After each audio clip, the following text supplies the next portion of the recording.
What's going on today, everybody? So we're working on the oil change today. First 500 miles down.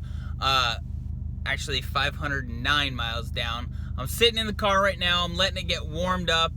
It's a little bit easier to do oil changes. You get it out of more of the galleys when it's hot.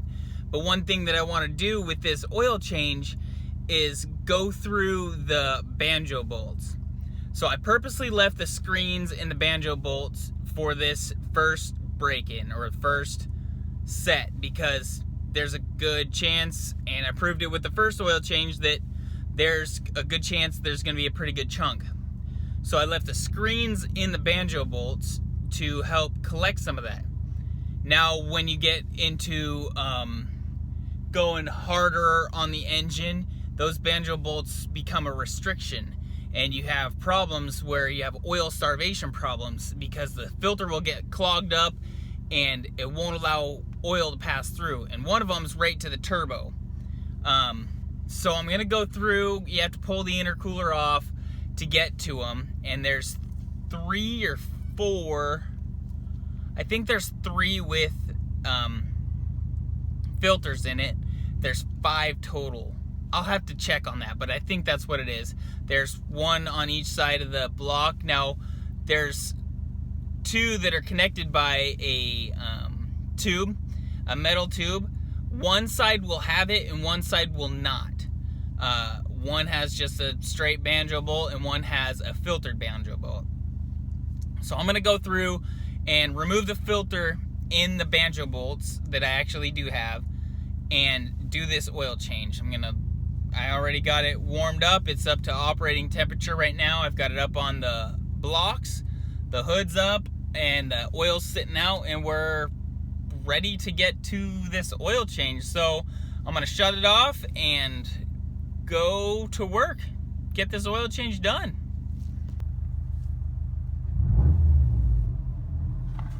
So you can see the check engine lights on. And if we come over to the access tuner, I don't want to monitor. Go down troubleshoot, read codes,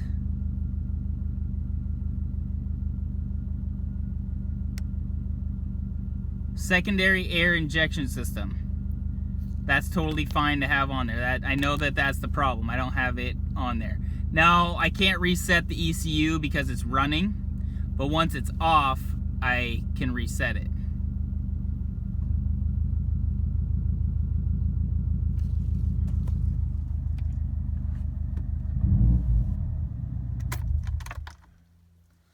It looks like I have some sort of an oil leak starting somewhere because there's a couple drops starting on, this would be the passenger side of the vehicle.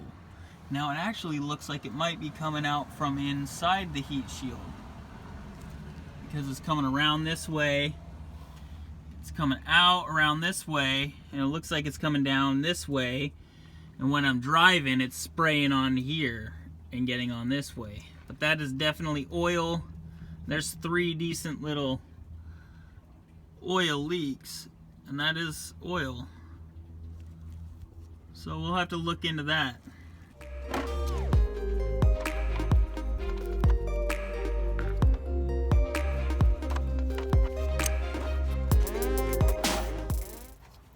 Okay, here's the trick for your oil plug. Once you get it started, put pressure pushing back into the threads. Still undo the threads, but push it back in. Now you want to feel it, and you'll feel it start to pop like it's missing, and then once you do that, you just pull it out and up, and it minimizes how much oil you get on your hands.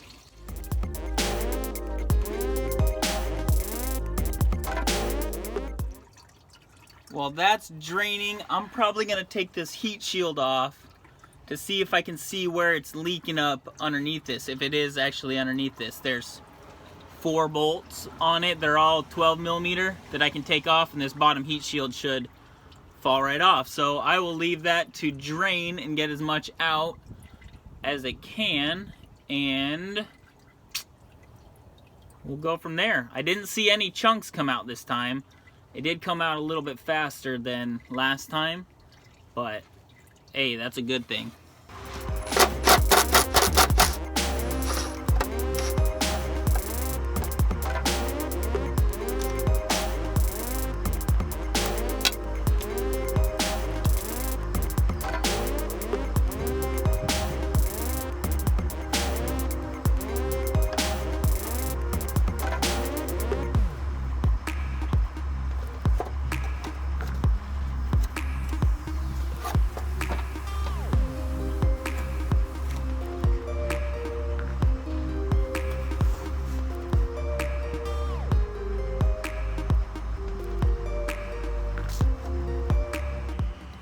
So after chasing that oil leak from all the way back on the sway bar end link, coming through the heat shield, it's coming down through there, coming over the top of it, and it looks like it's coming from inside the front valve. So that's the front passenger valve cover. You can see that it's got a leak still going, but it doesn't look to be on the back side of the valve cover too much. It just has this corner that's getting oil on it. So I'm gonna have to take this valve cover off and see if one of my AVC S systems is leaking, one of the cam seals. So while I have this out and all this dirt and oil is in this heat shield right here, since it's undone still, I'm gonna take the time and actually clean it out, because this heat shield gets hot, and that's what alerted me that there was an oil leak, because that oil's burning and you can definitely smell when there's oil burning. So I'm gonna clean this up and finish out this oil change. I still have my filter to finish. This is slowed to a stop. I've got new magnetic oil drain plug to put in with crush washers. So I'll go grab that and clean this up. Get ready to change this filter out. If you're having troubles getting the oil filter off, one option you can use is a giant pair of channel locks. I've got a couple pairs of the big ones. They work great because you don't care if that oil filter is broken or not, necessarily. Another option is, if you don't have channel locks, is to get a screwdriver, a Phillips screwdriver and a hammer, and push that into it just to get it broke loose. This one's a little too tight for me. I've got the channel locks, so I'm just gonna give a good pinch on it and get it to start. That way I can at least start to get this off and then do the rest of it by hand. Don't have an oil filter wrench, never had one, used one once, never had good luck with it. So this is the method I choose. I like the channel locks. They're useful for many other things if you've got hoses stuck on. So good investment.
So here's a set of, this is the Subaru drain plug that's magnetic.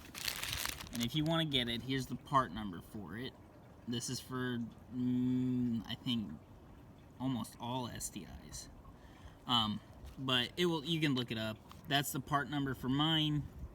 here's the crush washers. Now there's two different styles. There's copper crush style, or hole style. So this is the style of washer that I like. It actually crushes down, and that is, it's got a gap between the two sides. I think it gives it a little bit better clearance. Now these ones are really one-time use. You don't get many uses out of them. I had the rubber one on the old setup, and I hated it. I don't like it. It leaks too much for me, so I'm gonna go with these ones. I like them. I don't like the copper ones too much. You have to put too much torque on them for them to get really good seal, but this is the one I went with. Since this system is an upside down, where the filter hangs upside down, I'm not spilling it or putting it in any weird way. Always prime it. I mean, with it upside down, I'll prime it full. It'll be pretty well full. If you have to, like my wife's car, I got to put it in kind of sideways, and my brother's car's upside down even. I only prime it just a little bit to get it in there, and then spin it around to make sure it gets into the pores of everything. So we're gonna prime this one pretty full, and it'll bubble. So it's bubbling and going down inside there.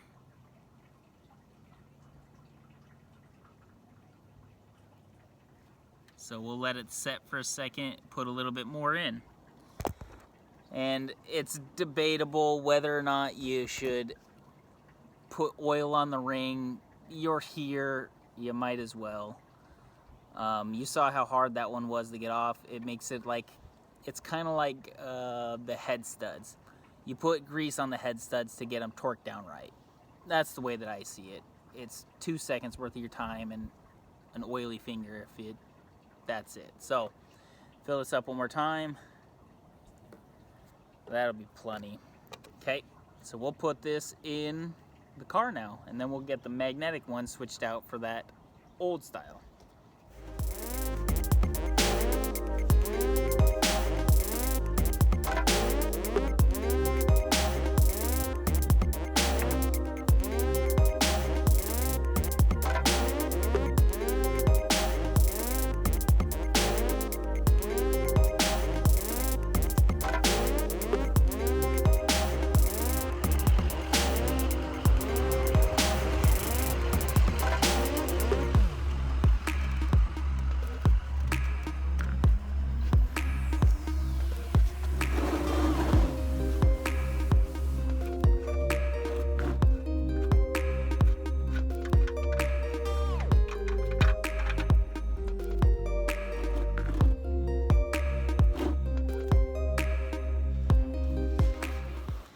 So I do that on every single oil change. I will start by draining the oil pan, go move over to the filter, let the filter run completely dry.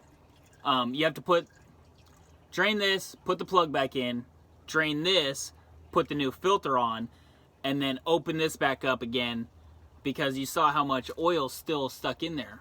You want to get as much of the old oil out as you can. Especially for this time, because you want to get as much of the shavings out as you can. So I'm going to let that set for a little bit and drain out as much as it can. One trick is you can blow into the dipstick. Don't feel like blowing into the dipstick today. So I'm going to let that drain, let gravity do its thing, and it actually might be pretty close to being done. So I'm going to go get the other stuff ready for it and probably be back to installing the drain plug. So to actually get this cover off, you have to undo, there's 3 bolts, one up here, one down here, and then one in that little hole right there. But to get to it first, you got to take the radiator off, which sounds like a big deal, but it's not. It's got 2 pegs in the bottom that sit in a hole here, and then 2 10s that are right there. And you're able to undo the 10s, lift it up, and then I just set it on the ground. There is a connector on this side that you just unplug, then put it back in. You just lift it up through, make sure not to scrape it on anything and mess your radiator up. Well, after pulling it off, it doesn't look like it's leaking on the inside. You can still see oil on the bottom part, but it doesn't look like it's leaking on the inside. So I'm wondering if it's running down this channel and then down to this corner, because it sits like this. This is the lowest point. So if it's running oil down this channel and then dripping here, that would make sense. But it doesn't look like it's coming from the inside. There's a little bit of something in there, but it doesn't look like it's really, because it would be caked in oil. If it had oil dripping, it would have a huge puddle right down in here. So here's a quick little tip. Whenever you're filling up your oil, if you look in your manual, it actually tells you how many quarts you're supposed to put into your oil on every oil change. And that way it kind of, you don't really have to look at the dipstick. I mean, always look at the dipstick after you get done doing an oil change, let it warm up, check the dipstick. But a quick little trick to remember, because every car is different. If you do it on multiple vehicles, it's kind of hard to remember each one. So a lot of people will put it on the outside of the cap. Now I've got a special cap and I don't want to have a number written on it. I like my stuff to be clean. A lot of people will write it somewhere on the hood or down here on the faceplate. I'm not a big fan of having Sharpie on the inside of my engine bay. So what I do is write it on the inside of my cap. So that way, every time I take this off, because this has to come off to do an oil change, I know that this takes 4.3 quarts every single time. That will get me a lot more consistent, and I know exactly how much to pour in every time. And everything I do, I take this off, set it right next to where I'm filling it up, and I can look at it. Oh yeah, it's 4.3 quarts. So that way I know on my last one how much I actually need. And it works out great for me because I'll just stick the other one in the back knowing that it has the oil leak and it burns a little bit because it's wearing the seals in. Stick that in the back, I have an extra half a quart until the next oil change. So I got smart and actually thought about it, and I have a filter with a screen in it. Aluminum isn't magnetic, so I screened everything out. Now some of that is just gunk that fell off of the outside of the pan that I had, but there's no chunks down in there of aluminum. There's bubbles in there. That's the majority of you're seeing, and that's something that was on the outside of the pail. But I'm going to run through and do, I still have the first oil change to see if I can find that other clump that came out.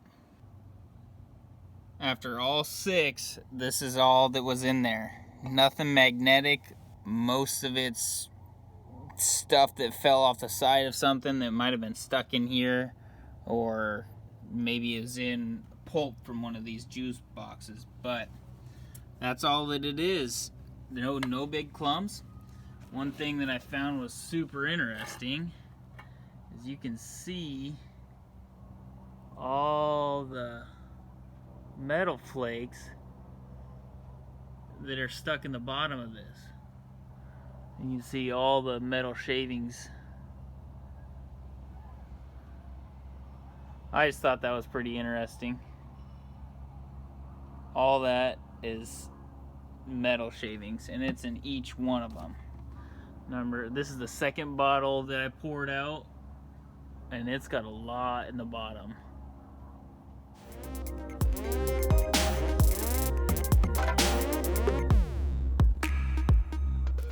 No chunks though.